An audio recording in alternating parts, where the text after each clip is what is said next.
So this man asked to be killed in front of millions of people live on national television. Why did he ask to be killed? So the man's name is Sanal, and Sanal is 52 years old when this story starts, and he's living in New Delhi, India. And Sanal, he considers himself to be a rationalist. He wants people to follow science. He doesn't want anyone getting scammed or living in fear because of religion. And more than that, he wants to expose religious fraudsters. So one day in 2008, an Indian TV station puts together a panel for a live debate: Tantric Power versus Science. And Sanal is there debating, representing science. And on the other side is a self-proclaimed holy man, kind of like a priest who claims to practice black magic. And this priest is like, magic is real! Like the Harry Potter type of magic. And he claims that I can kill anyone within 3 minutes using nothing but my magical powers. And immediately, Sanal wants to prove this guy to be a fake. So Sanal's like, alright, if you can really do that, kill me on stage, right here, right now. And the people watching at home are like, oh shit, because either Sanal is about to die live on TV, or this priest is going to be absolutely humiliated. Either way, this is going to be fun to watch. So this priest gets to work. He starts spouting these magical chants, and then he gets out a knife and he starts waving it around Sanal's body. And you can see Sanal is just laughing through this whole ordeal.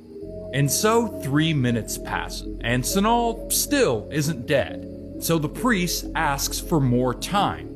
And then he asks for more time, and then more time, until he's been trying to kill Sanal with his black magic for nearly 2 hours straight.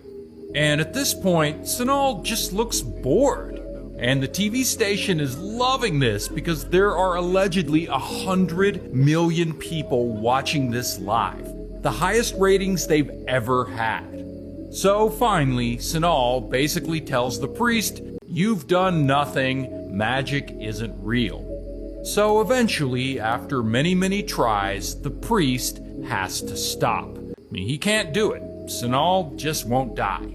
So Sanal has successfully debunked a religious superstition in front of 100 million people.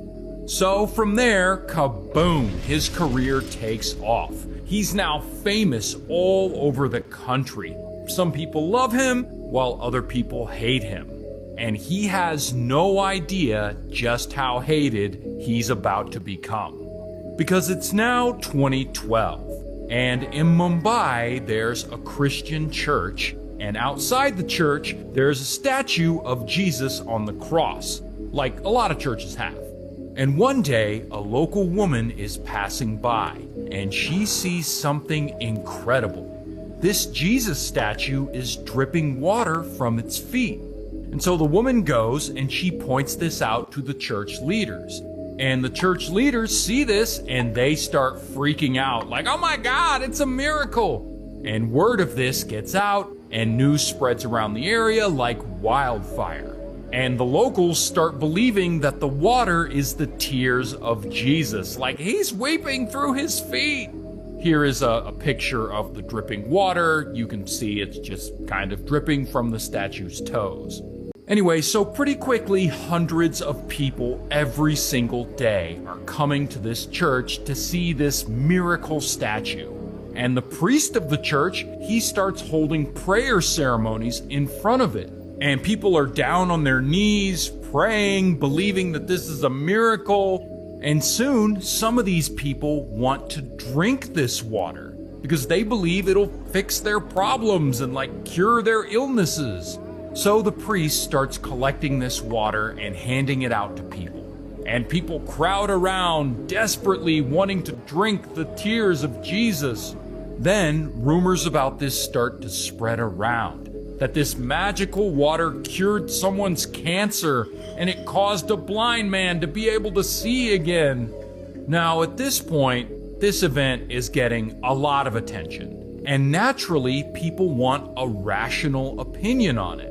So a TV station reaches out to Sanal like, "We want you to investigate this Jesus statue while we film you." So Sanal shows up to the church with a film crew following him. And one of the church's bishops, he hears about this film crew and he's probably all excited to be on TV. So he's there at the church waiting with a crowd of believers. And Sanal, being ever so skeptical, he starts his investigation. And he's like looking around the place, and he walks to the wall behind the statue, and he notices this wall is wet, like really wet. In fact, it's so wet that algae has started growing there. So he takes a closer look, and he sees that the ground is all wet because of what appears to be a clogged, overflowing drain. Then he traces the water in the drain all the way back to a dirty, smelly toilet.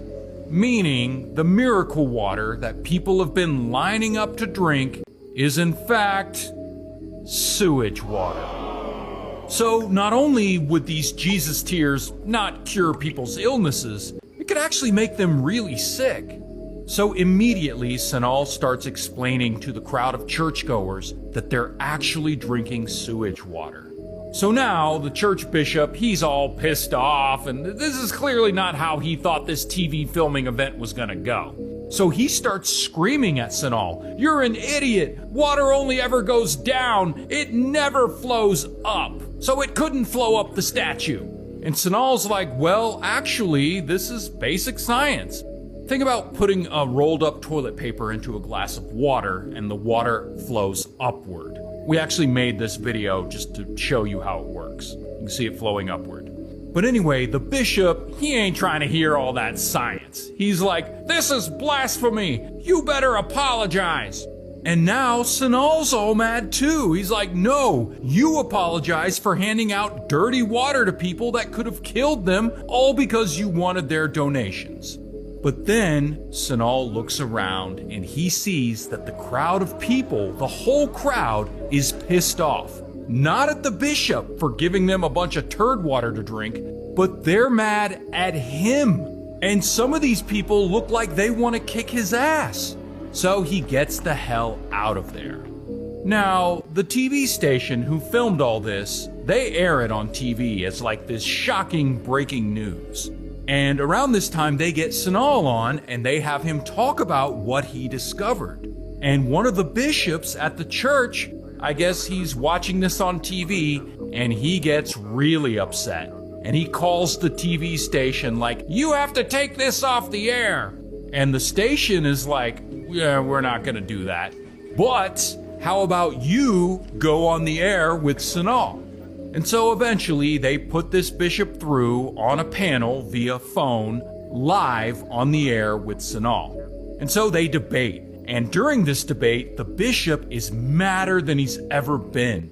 And they fight and they argue on live TV. And while that's going on, people watching realize that Sanal is at the TV station. So then an angry mob starts forming outside the building. And they're like holding sticks, and they're demanding that he show his face. Anyway, so Sanal is inside debating this guy, and the bishop starts like yelling at him, "You've insulted my faith! I'll punish you for this! Apologize or you'll be behind bars!" And the bishop means it. I mean, he wants Sanal arrested. Apparently a lot of people do. Because from here, several religious organizations file official complaints against him to the police. And unfortunately, this works. Police officially charge Sanal with deliberate and malicious acts intended to outrage religious feelings, which is a real law in India. It's part of their blasphemy laws. So anyway, so from here, a huge segment of the public is mad at him, and he starts getting death threats. And he fears for his safety, and he fears getting imprisoned. So he flees the country, and he moves to Finland. 14 years later, he's still living in Finland, and he hasn't been back to India, and he still, to this day, gets threats of what will happen to him if he were ever to return. That is wild.